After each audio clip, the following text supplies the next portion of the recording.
no podemos hacerlo. Por eso el valor de este día histórico para Usdidor. Una posibilidad para analizar. Fascinante encontrarse con ustedes y pensar sobre esto y salir de aquí a decir, yo creo que yo voy a hacer esto. Con mis maestros, con mis directivos, no, a pensar en esta alternativa. ¿Qué implica esa utopía de la paz? Eso sí, tenemos unos retos tremendos. Miremos uno, la convicción de que es mejor un país en paz que un país en guerra. Eso lo diría Perogrullo, ¿no? Es mejor un país en paz que un país en guerra. Entonces la pregunta es, ¿y por qué hay algunos que dicen que no? Yo no sé. No digo nombres. Pero ¿por qué hay algunos y algunas que dicen que no? Que el proceso de paz es un asunto de pura laxitud e impunidad. La verdad es que en teoría de resolución de conflictos hay muchos caminos. Entonces alguno es este: al enemigo se le destruye eliminándolo violentamente, lo desaparecen. Lo echamos al mar, como decían aquellos allá en Sudáfrica. Y otra vía, pero no solamente la única otra, es lo acercamos y el diálogo y la concertación y cuadramos caminos. Yo no me voy a meter ahí ahora, pero nos queda ese reto para todos, ¿cierto? Pero yo sí los invito a que en la escuela veamos que podemos hacerlo. Primero porque no tenemos enemigos dentro de la escuela, son nuestros maestros, nuestras maestras, nuestros estudiantes, y hay un entramado maravilloso de relaciones. De una vez les digo esto: yo soy de los que está planteando que deberíamos tener los educadores, directivos y docentes, un fuero pedagógico en ese territorio de paz, por lo que él representa, por lo que ese muro significa. Y saben que la ley 1620 tiene unas cosas muy interesantes en relación con eso, sin que ella sea una garantía plena. Claro que es incompleta y con errores, como alguno que les diría ahora, gravísimo. Pero esa ley está diciendo: ICBF, Ministerio de Salud, todas las esferas del Estado que tienen que ver con garantizar la seguridad, la integridad y los derechos de los niños, niñas y adolescentes, vuélquense hacia la escuela. Claro, si ese comité escolar, ese comité municipal de convivencia o ese comité nacional de convivencia escolar que creó la ley no está funcionando, pues ya estamos batallando. En Cali ese comité arrancó y está funcionando, y estoy ilusionado. Y estamos trabajando y estamos logrando algunos acercamientos de esas entidades para que apoyen a los procesos que están pasando en la escuela. Pequeñas apuntaciones sobre optimismo.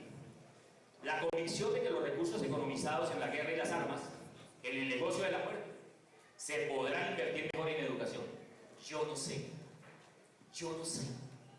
si nos pusiéramos a pensar en lo corruptos. ¿Para qué voy a insistir en lo que el profesor Mazo hizo como descripción esta mañana? En la Pluto, gracias, y en lo que todos los días nos pasa, no aquí, en Guatemala también. Pues que uno diría: no hay salida. Pero nuestra mirada no puede ser hacia el pasado, tiene que ser hacia el futuro, y nuestra lucha es para que esa corrupción no siga campeando, sino para que desaparezca. Y entonces, efectivamente, si tenemos 5 billones dedicados exclusivamente a la guerra, se pudieran dedicar a la salud y a la educación. Implica la convicción de que es posible una salida dialogada, negociada del conflicto armado. Y esto, pónganlo en la escuela. ¿Qué es dialogar en la escuela? Voy a retomar lo que se mencionó ahora sobre el debido proceso. ¿Qué es el debido proceso en la vida escolar? Tal vez en la presentación no quedó que yo soy abogado, y eso es útil en el sentido de que nos acercamos a la normatividad jurídica. El artículo 29 de la Constitución es bellísimo y recoge un sueño, un anhelo de la humanidad, plasmado en la Declaración Universal de los Derechos Humanos de 1948 y por primera vez allá en la Revolución Francesa, de la que también se habló esta mañana. Era una especie de logro de la humanidad para evitar la tragedia de la arbitrariedad. Es como decir: el debido proceso evita la arbitrariedad. Es más, un símbolo que siempre nos ponían a los estudiantes de Derecho era: lean el libro El Proceso, de Franz Kafka, y ahí está, no lo que es el debido proceso, sino lo que no es. Y sin embargo, ¿Saben qué nos está pasando? Que ahí, en ese debido proceso, el diálogo se convierte en esto. Y ustedes me dicen si no. Y si lo aplicamos en la escuela, pues es pervertir el proceso de acercamiento con el estudiante, con el conflicto que estamos viviendo. Usted tiene derecho a presentar descargo, ¿sí o no? Repasemos los principios así rapidito del debido proceso. 1. Presunción de inocencia, ¿cierto? El que se robó el celular, se demostrará la culpabilidad, pero todavía seguimos diciendo, si no aparece culpable, todos pagan. Y eso se puede utilizar como artimaña, pero no se puede mantener. Porque hay un estudiante que ya es abogado allí y dice, profe, la responsabilidad no es colectiva, la responsabilidad es individual, etcétera, etcétera. Derecho a la defensa, derecho a la impugnación, derecho a la doble instancia que está conectado con este. Todo eso. Pero ese que es derecho de contradicción se limita a veces a, ponga ahí sus descargos, a usted se le acusa de esto, artículo tal del Código Penal, perdón, del Manual de Convivencia, y el penado hace su descargo, la familia hace su descargo. ¿Dónde está el diálogo? Ese nutritivo que acerca, que permite ponerse en el pellejo del otro. No hay una palabra bella que es principio y valor. No es necesario que lo diga Daniel Goleman en inteligencia emocional o inteligencia social. La empatía. ¿Qué es eso? Pues sí, todos sabemos, ponerse en el pellejo del otro. ¿Y qué fácil es, no? Daniel Goleman pone un ejemplo en ese libro. Si yo voy en el vehículo y encuentro a alguien tirado en la vía, ¿me bajo o no me bajo? Entonces la respuesta él tiende a dar así: no me bajo si ese que está allá es desconocido para mí, ignorado para mí, no existe para mí. Pero si sé que es mi sangre, que es mi hija, que es mi hijo, mi esposa, mi estudiante también, un cercano, yo me bajo y no mido las consecuencias. ¿Cuál es la diferencia? O sea, ser empático implica acercarse al otro, y para poder hacer eso hay que escuchar. Entonces, ¿saben de una vez qué es lo que yo digo que nosotros debemos ser? No lo digo yo, lo retomo. Escuchadores. Ser escuchadores. Hay curas que son escuchadores. ¿A qué se dedican? A escuchar. Padre, entonces, ¿qué? La bendición. Y no me va a decir nada más. Listo. Es todo. ¿Y los psicólogos no son los magos de la escucha? Los psicólogos buenos, las psicólogas buenas, que las hay en cantidades, ¿qué es lo que hacen? Nos enseñan. Por eso algunos de nosotros a veces nos quejamos diciendo, es que ahora tenemos que ser sociólogos, psicólogos, niñeras, bueno, todo en ese lenguaje que a veces es peyorativo. Yo prefiero que no sea el de la queja, sino el de la lucha. Y para eso estamos luchando también, ¿no? Manuel, el presidente, les ha estado diciendo que con FECODE estamos también en la lucha. Implica entonces el diálogo. Negación de la ideología de la violencia como vía para superar los desacuerdos. Nuestros muchachos tienen encarnados. Muchos varones dicen, en ese libro que yo tengo aquí, este libro lo escribí en 2011. Allá está también, como dijo el profesor, allá está también, por si a alguno les interesa. Este libro se escribió en 2011 y en él se resalta cómo hay un comportamiento de los muchachos hombres, de nuestros adolescentes hombres. ¿Y sabe qué? Yo era coordinador en ese momento ya, y entonces coordinador, ¿sabe qué? Eso del diálogo es de nenas. Ahora vamos a ver el valor que tiene que en el manual de convivencia no se vaya a meter la ley simplemente porque nos lo ordenaron así. No, es que hay un enfoque que ella trae para descubrir poderoso. Por ejemplo, el tema de género, equidad de género. ¿Y qué significa tener en cuenta eso? Que esos silbidos contra el niño o el adolescente que camina de manera diferente no se sigan escuchando de la misma manera impunemente. Hay algo profundo ahí. Sin embargo, esto se llama La Diabla y otras historias escolares, y se llamaba desde ese año Los conflictos en la institución educativa a la luz de la justicia restaurativa. Por favor. Y otros supuestos ineludibles son estos: romper la cadena de justificaciones de la violencia. ¿Recuerdan ustedes el 11/9 de 2001? Marcó la historia de nuestro mundo. A partir de allí, alguien dijo, el debido proceso se esconde. Si yo le enseño a tramitar los conflictos pacíficamente, Y allá afuera tiene una gallada que le enseña cómo se resuelven las cosas. Y los medios de comunicación le meten lo que está ahí en La vendedora de rosas o en cualquiera de las películas que nos recordó. Pero claro, ustedes las pueden utilizar al revés. Pedagógicamente, muchachos, vamos a analizar lo que está ahí. Pedagogía crítica. ¿Qué es lo que pasa con los que se resisten allí? A propósito de pedagogía crítica, Henry Giroux en los Estados Unidos desde los 90, cogiendo las bellas intuiciones y creaciones pedagógicas de Paulo Freire, Henry Giroux escribió obras sobre la resistencia en la escuela. Todos los días están ahí.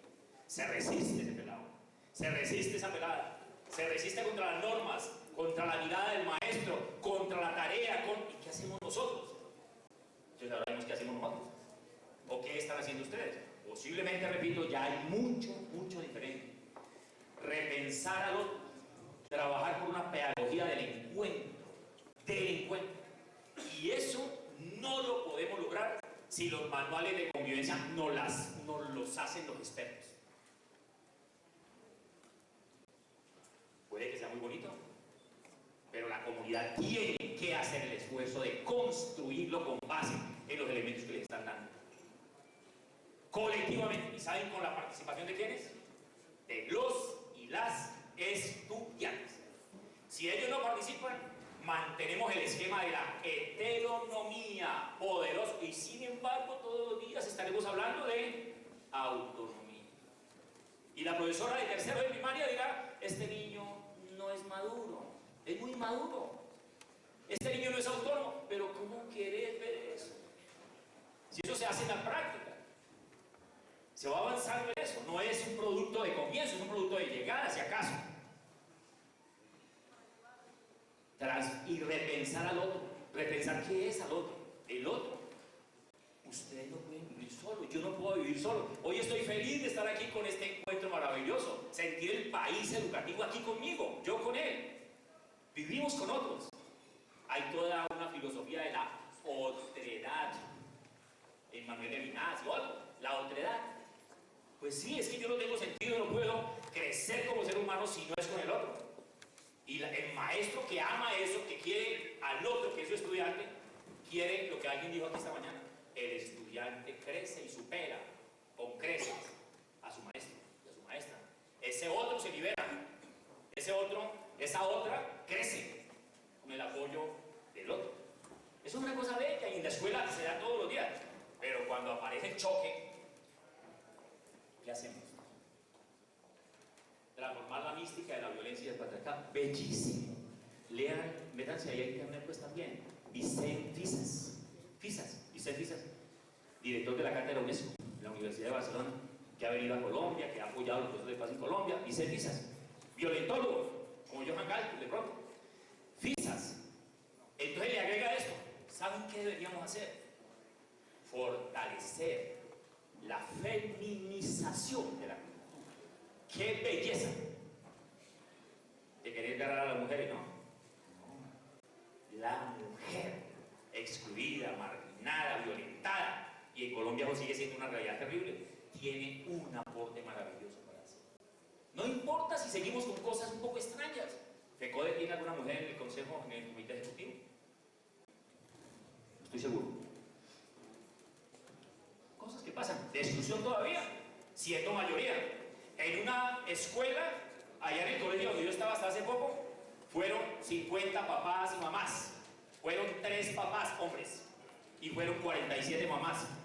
Por favor, ¿saben quién fue elegido presidente del Consejo de Padres? Que es Consejo de Madres y Padres. La ley es así. Alguien me dijo acá: no, ya no se utiliza el tema de decir niños y niñas, es como muy angelicista. No, ahí hay un problema político, no un problema de léxico, no un problema semiológico, no, es un problema histórico, de marginación y exclusión. Entonces esas mujeres mamás eligieron a uno de los 3 hombres como presidente. Bueno, sería muy bueno, ¿no? Pero algo queda de preguntar. Y retomamos en esto a Immanuel Kant, su imperativo categórico. Han abordado cosas tan maravillosas como Aristóteles o Platón mencionados antes. la exigencia más profunda del hombre es la de respetar la dignidad en su propia persona. Y en esa misma medida reconocer la dignidad de la humanidad en todo ser humano, en la metafísica de la persona. Pero fíjense esto, y cuando una niña se raya su cuerpo, sus brazos, y se lesiona, parece que su dignidad no está bien valorada, ella no la valora bien. ¿Qué está pasando? ¿Por qué hace eso?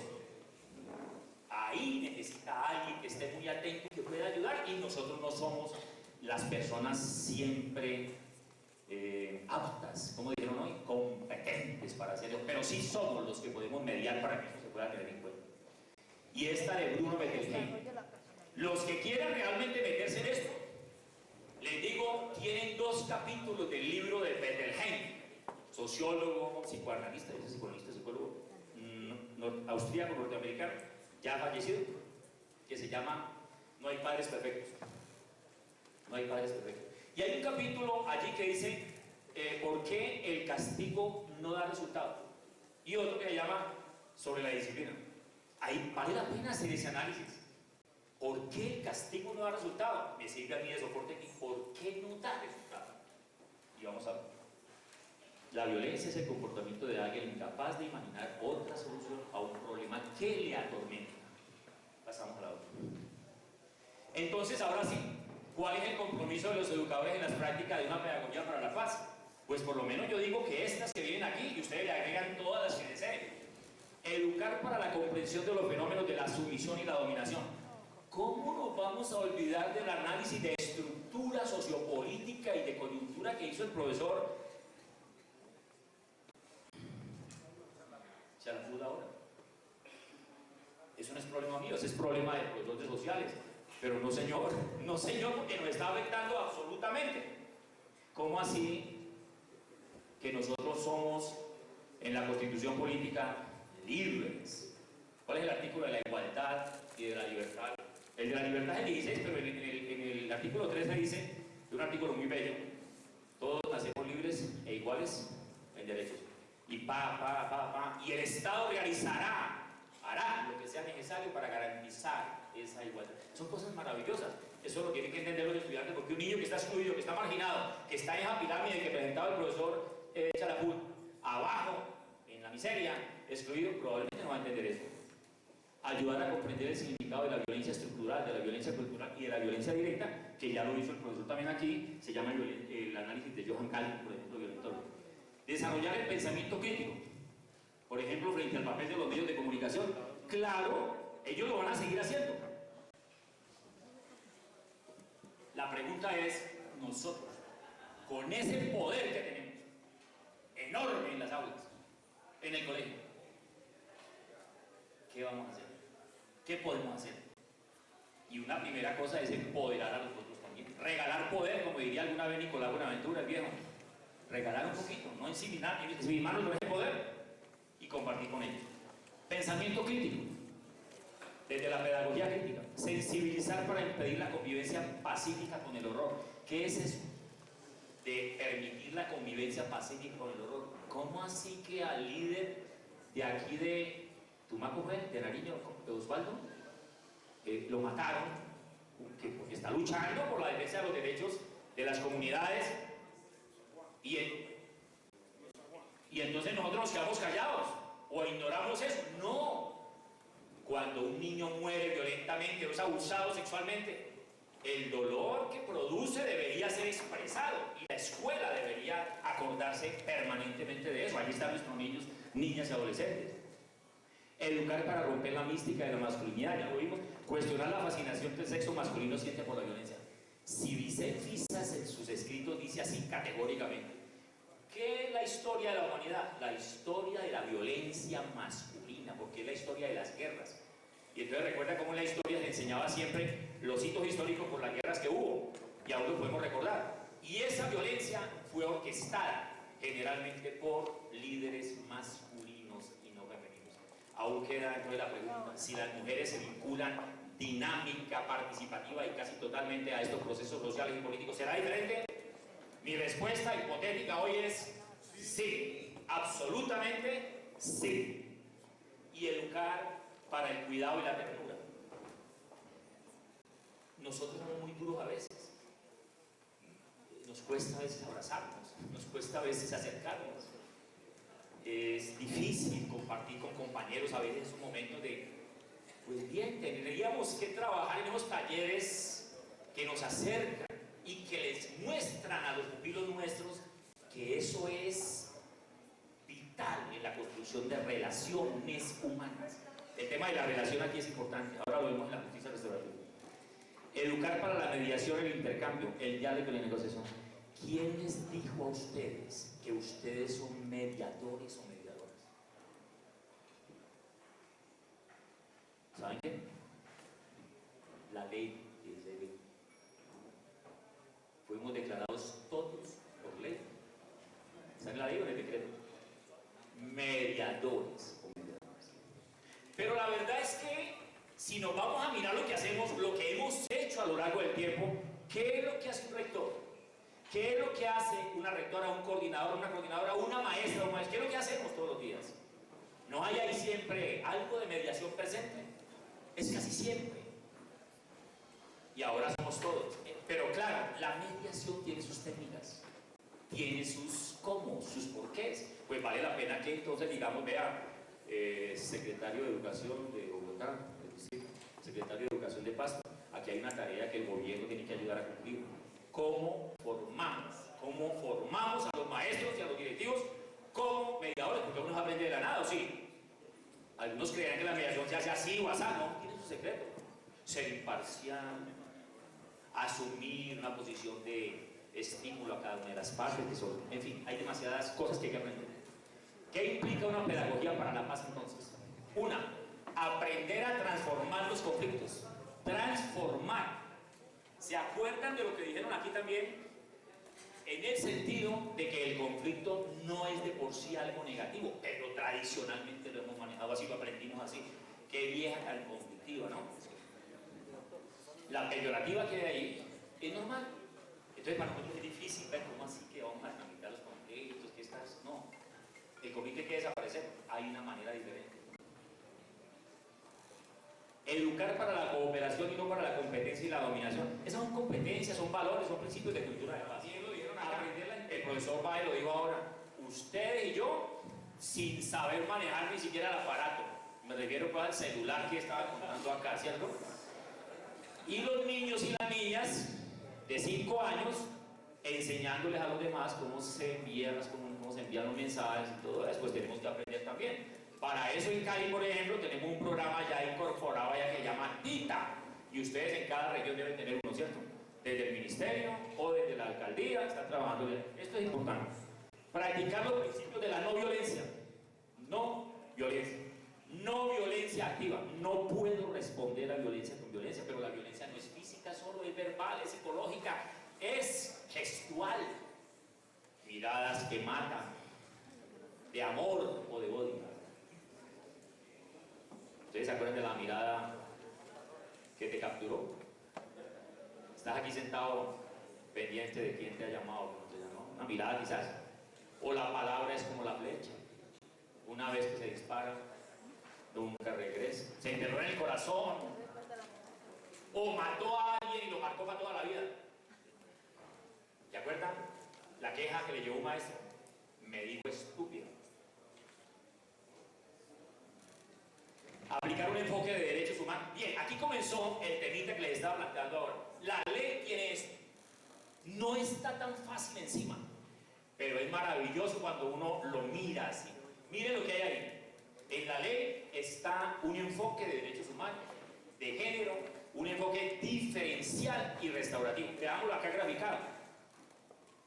Todavía no, porque quería decirles que la ley no es cierto que sea una ley contra el matoneo. Que ya dijimos, a propósito, una cosa olvidé, la guía 49 del MEN, documento valiosísimo, que no es guía para la convivencia, es conjunto de guías para la convivencia. En uno de sus, creo que es la página 47, bueno, ahí dice, en esa página, el mismo ministerio, no utilizar la palabra matoneo, y ella no aparece en ninguna ley, perdón, en la ley 1620 no, ni en el decreto, ¿no? Se aparece bullying, claro. O intimidaciones escolar o acoso escolar. Pero la ley de salud mental, que creo que es la 1616 de 2013 también, ahí se aparece. Matoneo, deberíamos hacer una